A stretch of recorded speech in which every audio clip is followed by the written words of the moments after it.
আসসালামু আলাইকুম। আমাদের আজকের আলোচনাটি অত্যন্ত গুরুত্বপূর্ণ এবং আবেগময় একটি বিষয় নিয়ে।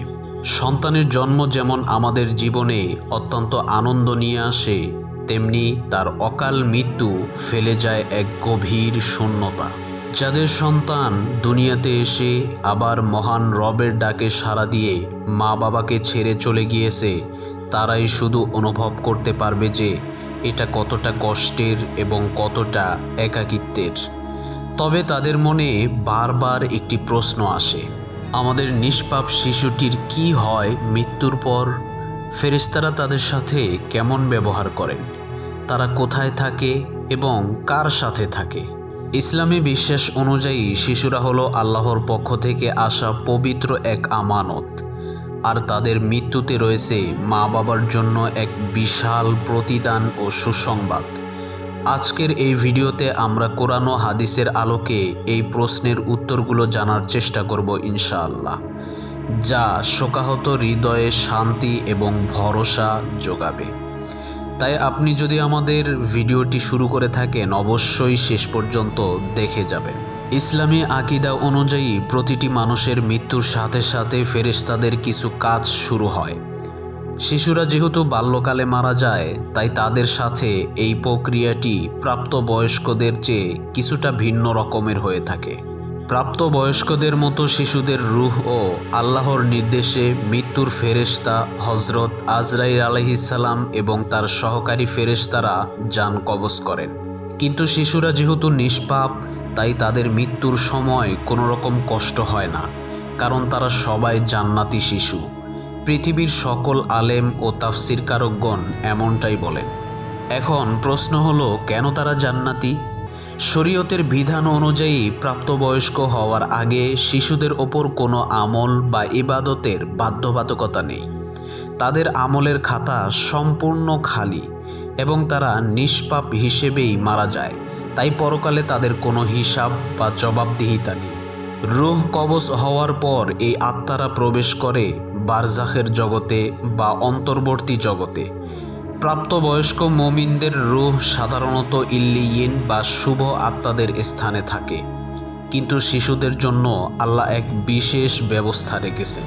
শিশুদের মৃত্যুর পর তাদের সাথে ফেরেশতারা কি করেন, এ বিষয়ে সবচেয়ে বিস্তারিত বর্ণনা পাওয়া যায় সহিহ হাদিসে। এটি শোকাহত মা বাবার জন্য সবচেয়ে বড় এক শান্তির বার্তা হবে। সহিহ বুখারীর একটি হাদিসে আমাদের প্রিয় নবী মুহাম্মদ সাল্লাল্লাহু আলাইহি ওয়াসাল্লাম তার এক স্বপ্নের বর্ণনা দিয়েছেন। সেই স্বপ্নে তিনি দেখেন যে তাকে দুইজন ফেরেশতা জান্নাত ও জাহান্নামের বিভিন্ন দৃশ্য দেখাচ্ছেন। এক পর্যায়ে তারা পৌঁছালেন এক সবুজ শ্যামল বাগানে। নবীজি সাল্লাল্লাহু আলাইহি ওয়াসাল্লাম সেখানে দেখলেন অনেক লম্বা বা দীর্ঘদেহী একজন পুরুষ বসে আছে। তার চারপাশে বিশাল সংখ্যক বালক বালিকা। নবীজি সাল্লাল্লাহু আলাইহি ওয়াসাল্লাম ফেরেশতাদের জিজ্ঞাসা করলেন যে এই বিশাল লম্বা দীর্ঘদেহী মানুষটি কে, এবং এখানে যে এত ছোট ছোট শিশুরা রয়েছেন তারা আসলে কারা? রাসূলুল্লাহ সাল্লাল্লাহু আলাইহি ওয়াসাল্লামের সাথে থাকা ফেরেশতারা বললেন, ইনি হলেন আল্লাহর খলিল হযরত ইব্রাহিম আলাইহিস সালাম। আর তার চারপাশের এই বালক বালিকারা হলো তারা যারা ফিতরাত বা স্বভাব ধর্ম ইসলামের উপর মৃত্যুবরণ করেছে। এখানে প্রশ্ন হচ্ছে, এই ফিতরাত বা স্বভাব ধর্ম মানে কি? রাসূলুল্লাহ সাল্লাল্লাহু আলাইহি ওয়াসাল্লাম বলেছেন, প্রত্যেক শিশু ফিতরাতের উপর জন্মগ্রহণ করে, এরপর তার পিতামাতা তাকে ইহুদি, নাসারা বা মাজুসি বানিয়ে ফেলে। এই হাদিসটি সহিহ বুখারী ও মুসলিমে রয়েছে। এখানে ফিতরাত বলতে বোঝানো হয়েছে তাওহীদ বা এক আল্লাহর প্রতি স্বাভাবিক স্বীকৃতি, অর্থাৎ মানুষ স্বাভাবিকভাবে ইসলামের সঙ্গে সামঞ্জস্যপূর্ণ হয়ে জন্মায়। যদি কোনো শিশু অল্প বয়সে মারা যায়, তখন সে কোনো পাপ বা অবিশ্বাস করার সুযোগই পায়নি, তাই সে ফিতরাতের ওপরই মৃত্যুবরণ করেছে। এর মানে সে পরিপূর্ণ আল্লাহর উপর ঈমানদার একজন শিশু। মুসনাদে আহমদের অপর এক হাদিস অনুযায়ী মুমিনদের শিশু সন্তানেরা জান্নাতের একটি পাহাড়ে থাকবে। সেখানে হযরত ইব্রাহিম আলাইহিস সালাম ও তার স্ত্রী হযরত সারা আলাইহিস সালাম তাদের লালন পালন করবেন। কিয়ামতের দিন তারা তাদের মা বাবার কাছে ফিরে যাওয়ার আগ পর্যন্ত এই বিশেষ তত্ত্বাবধানে থাকবে। সহজ কথায় বলতে গেলে ফেরেশতাদের সহযোগিতায় এই নিষ্পাপ আত্মারা নবী ও তার স্ত্রীর স্নেহ ছায়ায় জান্নাতের বাগানে খেলাধুলা করে সময় কাটাবে। এখন এখানে একটা গুরুত্বপূর্ণ প্রশ্ন আসে। মুসলমানদের সন্তানদের বিষয় তো আমরা বুঝতে পারলাম, কিন্তু কাফের, ইহুদি, খ্রিস্টান, হিন্দু তাদের সন্তানদের ব্যাপারে ইসলাম কি বলে? নবীজি সাল্লাল্লাহু আলাইহি ওয়াসাল্লামকে এই বিষয়টি প্রশ্ন করা হয়েছিল। হে আল্লাহর রসুল, মুশরিকদের অর্থাৎ অমুসলিমদের সন্তানরাও কি ইব্রাহিম আলাইহিসসালামের কাছে থাকবে? জবাবে রসুল্লাহ সাল্লাল্লাহু আলাইহি ওয়াসাল্লাম বললেন, হ্যাঁ, তারাও হজরত ইব্রাহিম আলাইহিসসালামের কাছে থাকবে। কারণ শিশু অবস্থায় সকলের জন্ম হয় ফিতরাত বা পবিত্র স্বভাব নিয়ে, আর প্রাপ্তবয়স্ক হওয়ার আগে তারা কোনো রকম পাপ করেনি। সুতরাং তারা সবাই এই বিশেষ আশ্রয়ের হকদার। শিশুদের মৃত্যু শুধু তাদের জন্যই জান্নাতের সুসংবাদ নয়, বরং তাদের মা বাবার জন্যও রয়েছে আল্লাহর পক্ষ থেকে এক বিশাল সুসংবাদ।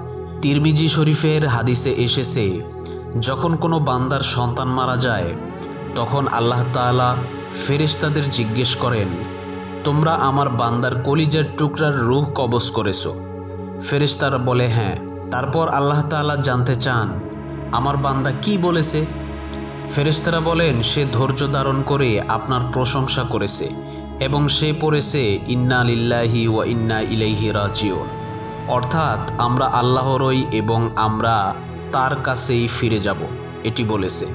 তখন আল্লাহ তাআলা বলেন, তোমরা আমার এই বান্দার জন্য জান্নাতে একটি প্রাসাদ নির্মাণ করো এবং তার নামকরণ করো বাইতুল হামদ বা প্রশংসার ঘর নামে। সহিহ বুখারী ও মুসলিমে শরীফের হাদিসে এসেছে, যদি কোনো মুসলিম দম্পতির 3টি সন্তান বালেগ হওয়ার আগে মারা যায়, তবে এই শিশুরা তাদের মা বাবার জন্য জাহান্নামের আগুন থেকে রক্ষাকারী ঢাল বা পর্দা হবে। এমনকি 2টি বা 1টি মৃত শিশুও মা বাবার জন্য নাজাতের কারণ হতে পারে, যদি তারা আল্লাহর কাছে সওয়াবের আশা করে ধৈর্য ধারণ করে থাকে। সবচেয়ে আবেগঘন সুসংবাদ হলো, কিয়ামতের কঠিন দিনে এই নিষ্পাপ শিশুরা তাদের মুমিন মা বাবাকে চিনে ফেলবে। রাসূলুল্লাহ সাল্লাল্লাহু আলাইহি ওয়াসাল্লাম বলেছেন, মৃত শিশুরা জান্নাতের শিশু খাদেম হবে। তারা তাদের মা বাবাকে পেলে কাপড় ধরে টেনে জান্নাতে না নেওয়া পর্যন্ত ছাড়বে না। এটি মুসলিম এবং মেশকাতে রয়েছে। প্রিয় বন্ধুরা, মনে রাখবেন, আমাদের শিশুরা কিয়ামতের দিন আমাদের জন্য সবচেয়ে বড় সুসংবাদ নিয়ে অপেক্ষা করছে। তাই এই শোককে আল্লাহর পক্ষ থেকে আসা এক পরীক্ষা ও উপহার হিসেবে গ্রহণ করুন। ধৈর্য ধরুন, আল্লাহর প্রশংসা করুন এবং আপনার সন্তানের জন্য দোয়া করুন। আপনার সন্তান আপনার জন্য জান্নাতের টিকিট হয়ে সেখানে আপনার জন্য অপেক্ষা করছে। আল্লাহ যেন সকল শোকাহত মা বাবাকে সবর করার তৌফিক দেন এবং জান্নাতে তাদের প্রিয় সন্তানের সাথে মিলিত হওয়ার তৌফিক দান করেন। আমরা সবাই কমেন্টে লিখব আমিন।